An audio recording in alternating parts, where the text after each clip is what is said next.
pleasant good evening to you from the KXAN Live Studios. I'm Billy Gates, and this is, of course, the Horns Report here at KXAN. And with us as always, is KXAN Sports Director Roger Wallace. And Roger, we've got some stuff to talk about, mainly basketball, but we'll sprinkle in some diamond sports here near the end. But first, the UT women's team moved up 2 spots to number 5 in the latest AP poll. With the big road win over TCU, which is what we're looking at here. You were there. Obviously, huge second half, especially a third quarter for the team to kind of counteract some offensive struggles there they had in the first half. Yeah, and this was the TCU game at home. At here, yes. Yeah, but it was a strange game, Billy. They only scored 23 in the first half, their lowest total. Really struggled shooting the ball, and then blitzed them in the second half, scoring 26 in the third quarter, and getting more of a balanced attack. Madison Booker didn't score her Big 12 average, which is over 20 per game, but Shea Holly actually led them in scoring with 14. And then TCU, like they've done, the last month, they just kind of wore down. But I think Vic Schaefer was really pleased with Deanna Gaston. Feels like she's kind of making that next step. They need her. Gisela Mall, the freshman from Cedar Park, got a few more minutes because Madison Booker was kind of in and out, and he liked what she did. So it was kind of a taking care of business game against TCU. I don't think anybody thought they would lose that game. And maybe along the same lines Wednesday night when they go down to Houston before a pretty significant game Saturday against Iowa State. Yeah, and you mentioned Shea Holly there briefly. I mean, she had her best offensive game, at least I can remember, this season. Well, OU, she had 22. She had 22. With the loss, in the loss. I was in the loss, but yeah. I mean, as far as like contributing on the offensive end, I mean, Vic Schaefer always talks about how Shea does the intangibles, the little things, and she's kind of the team's sort of like glue player, sort of keeps them together. But she came in and had a nice second half. Yeah, hit a couple of threes, got in transition. And she's a great athlete, and they all say, she's the fastest player on the team. She always makes some good hustle plays, and sometimes after a turnover or something, she'll prevent the other team from scoring. But she told me after the game, it's nice to be able to contribute with the ball going in the basket as well. Every basketball player loves to do that. But yeah, she's someone that she's the holdover from the Karen Aston era. And she has gotten better every year under Vic Schaefer and has proven to be a very important part of this team because of her versatility. And another key thing for the women's team, they only had one. They had the TCU game this week, just one game this week. They were able to get healthy. You mentioned Deanna Gaston. She's been battling a foot ankle injury here the past month and a half. They're able to kind of get things healed up a little bit so they can make a run at Oklahoma and Kansas State for the top of the conference standings. I mean, how important was just being able to kind of mend some of those wounds a little bit? Vic Schaefer is, sometimes he's the ultimate sky is falling. So when I ask him about that, he said, well, we didn't have a great practice after giving him a couple of days off and, looked a little rusty and we like to play. But he knows they needed that break. They needed it physically, probably needed it mentally, because you're right now you get into that mode where you're playing 2 games a week and then Big 12 tournament and from there. So I think it came at a pretty good time and probably played like it in the first half against TCU, a little rusty, and TCU got a little momentum but then took care of things. But I think it was important. If Deanna Gaston, we've talked about this before, brings a different element to the front line because of her athleticism. And so they can get all those parts with Gaston, Moore, and Taylor Jones, pretty formidable 3-headed monster down low. Yeah, and they're, let's see, the women's team, they are at Houston on Wednesday? Wednesday night. And then Fertitta Center, and then home to Iowa State. And then Iowa State, Yeah, and that game has been moved a little later because national TV picked it up. It's going to be a 3 o'clock start on Saturday afternoon. ESPN2 picked it up. So Moody should be rocking for Iowa State. They're really good. They've struggled a bit. They've got 2 really good freshmen. And so this should be an interesting matchup. Of course, they knocked off Texas in the Big 12 tournament last year.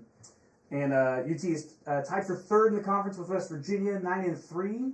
Yeah, with Kansas State and Oklahoma 1-2. Yeah, they'll have their chance because they get OU one more time, and so Oklahoma keeps going places and winning where you think, well, maybe this is a chance to see them lose on the road, and they've done a nice job of just kind of rolling through. It's funny, look at the rankings, and they're the fourth highest Big 12 ranked team. Yeah. But, alone atop of the standings, but they had a rough non-conference. And I know they'd love to win the regular season title, but they kind of put themselves behind the 8 ball with a couple of losses. But, then there's a Big 12 tournament. And the top 4 seeding is huge, obviously, to get 2 games at Moody. So here we go. Oh, yeah. All right, moving over to the men's game. They had a huge win on Saturday, just blew West Virginia out 94-58. They're having a rough time at home. They split their home games this week, losing to Iowa State by 5. Iowa State's a good ball club, but they are. But they came out Saturday and just absolutely blew the doors off West Virginia, thanks to Dylan Dessou, the Pflugerville native, who ended up winning Big 12 Player of the Week with his performance. He had 27 points on 10 of 16 shooting, just an absolute crazy day from the field for him. Made his first 8 shots. Yeah, and we've seen him be effective beyond the arc, but nothing like this. This was a game they had to win it. This would have been one of those really bad losses. Might not help them that much, but to do it in the fashion they did, I think you just don't see many of these blowouts in conference play. To be up by 25 at the half, to score 55 in the first half, so that was probably one of the more encouraging things. And then up and down the lineup, you get production from everybody, double figures from all 5 starters. And I know you want to talk about Kendall Weaver. He's kind of slowly working his way into a much more important part of this rotation. Yeah, we haven't got to his highlights yet. I think one of them's coming up. Here's a Tyrese Hunter steal breakaway dunk. But Kendall Weaver, he's just like the Energizer Bunny. He works his way into the starting lineup for Rodney Terry. Just his motor just will not stop. There's a one-handed tip dunk off of a Dylan Mitchell miss, and he does everything full speed 100% of the time. There's another dunk that he hit his head on the backboard. He goes at a speed that many are not familiar with. Right. And he's rubbing his head. But, and again, we've talked about this. He's only a sophomore, so it's not one of these one-year transfers. He'll be around a little bit for Texas. And, I mean, think about where can he go with that athleticism. He can shoot the ball, and he plays so hard that when you think about rebuilding a team every year, well, you figure you're going to lose a bunch. That's going to be a big piece to build around next year. But, he's something else to watch. He's kind of a coaching tape on, all right, you think you're playing hard? Watch this guy. Yeah, he goes at it all, just 100% all the time. Like, it is pretty incredible to watch him play. And obviously he's getting more and more minutes. He's in the starting lineup now, and kind of showing everybody what he could do after transferring from UT Arlington, which isn't exactly known for its basketball prowess. Right, and he was the WAC freshman of the Right. year, so it's not like Right. He averaged double figures, and he had to kind of readjust because it's easy to think you go back there, you're thinking, okay, I'm going to be a 15, 20 point scorer. Well, that's not realistic here, but Right. he's kind of earned his way into more minutes as the season's progressed. And we mentioned the tournament for the women's team earlier. For the men's team, they're in kind of a predicament. They're tied for, I believe it's 9th place in the conference with Kansas State at 5-6, which is a weird thing to say because everybody's so bunched together. Yeah. In the Big 12, and they need to. What they need to do is just stay out of that 11th spot, or else they're going to be playing every single day of the 5-round Big 12 tournament, because the 11, 12, 13, 14 seeds, they all got to play that Tuesday. I believe it's March 12th or something like that. Yeah. And then that sets you up for if you want to win the conference title, you got to play essentially every day for a week. Yeah, even the NBA doesn't do that. Yeah. But I think 8's the magic number to feel real comfortable on Selection Sunday. 8 conference wins puts you at 8-10. A lot of conferences, you've got no chance, but in the Big 12, I think you're safe.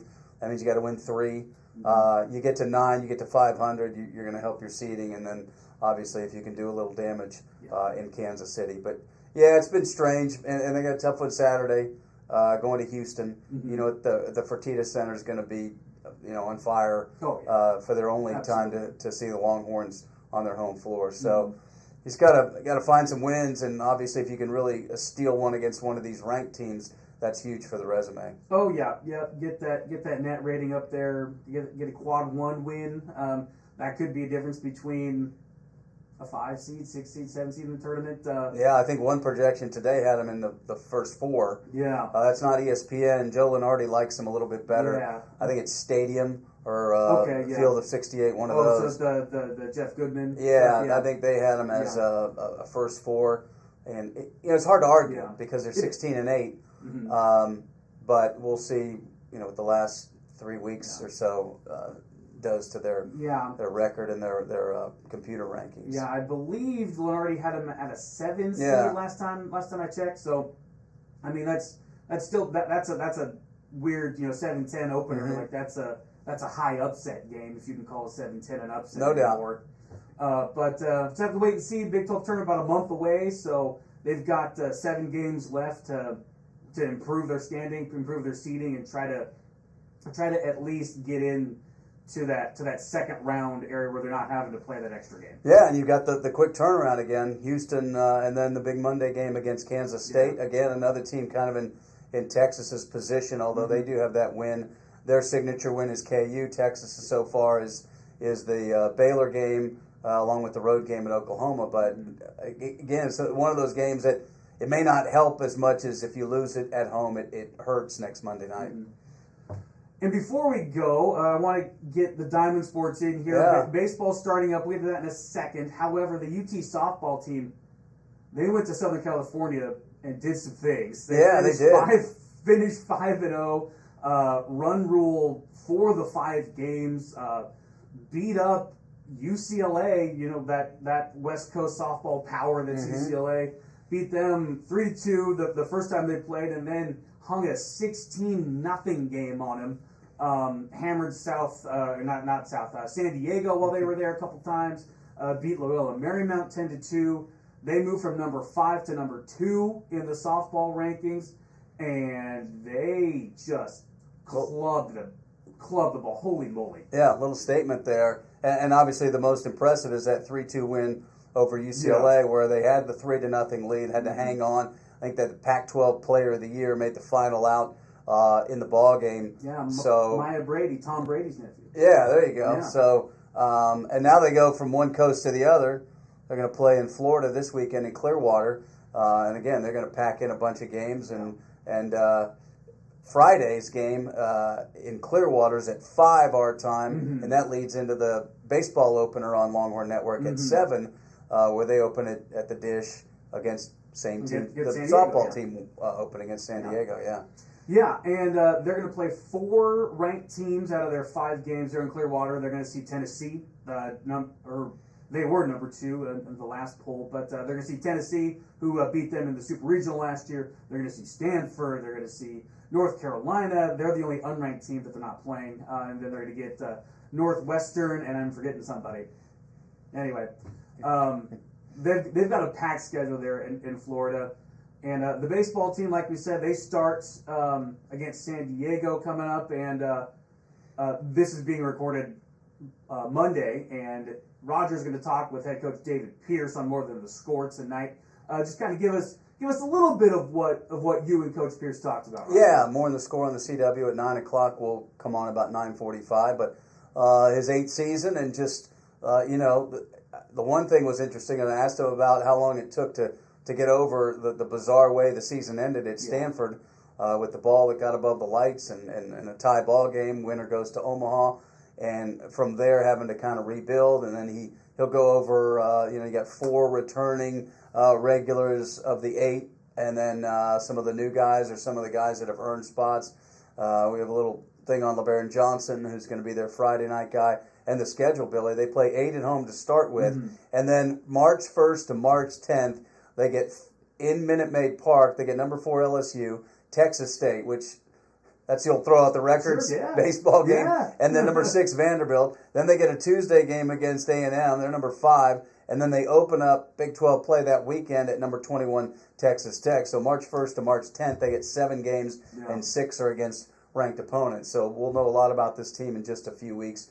But yeah, always exciting to start a new baseball season. They're 16th in the D1 baseball poll, and we've seen this team a lot. It looks a lot different in May and sometimes June than it does in February. But good to get it started. Hopefully the weather will hold out. David Yeomans and David Pierce. They had a little chat, and, and David Pierce, in no uncertain terms, we need to get these games in on time this weekend. Yeah. Hopefully the weather cooperates, That's right. and I'm interested to see how Tanner Witt bounces back from his Tommy John surgery, his elbow injury that he had, because to me, he's going to be that key piece on the mound for the Longhorn baseball team, because they're going to need another top end starter if they're going to get to Omaha like what Pierce says their goal is every year. Yeah, and Pierce taking over a lot of the pitching duties with the little shuffle of the coaching staff. I think Charlie Hurley, you can pencil him in for a weekend starter, and then kind of see where they go. And also the bullpen is always so important in college baseball, and see who emerges as the guy early in games if they need it, and then what happens on the back end. That usually takes a while to play itself out. So there's no Zane Morehouse to not only be electric, but also make fans, start pacing around the dish. So we'll see how all that shakes out. But should be fun to get that started. We're at that time, man, the overlap, and then spring football starts after spring break for UT. So pretty fun time right now. With everything that's going on the 40. I know you're not a relief pitcher if you don't make the fans sweat a little. That's right. That's right. All right. Well, that's going to do it for this episode of the Horns Report. Thank you so much for watching. For Roger Wallace, I'm Billy Gates, and we'll talk to you again very soon.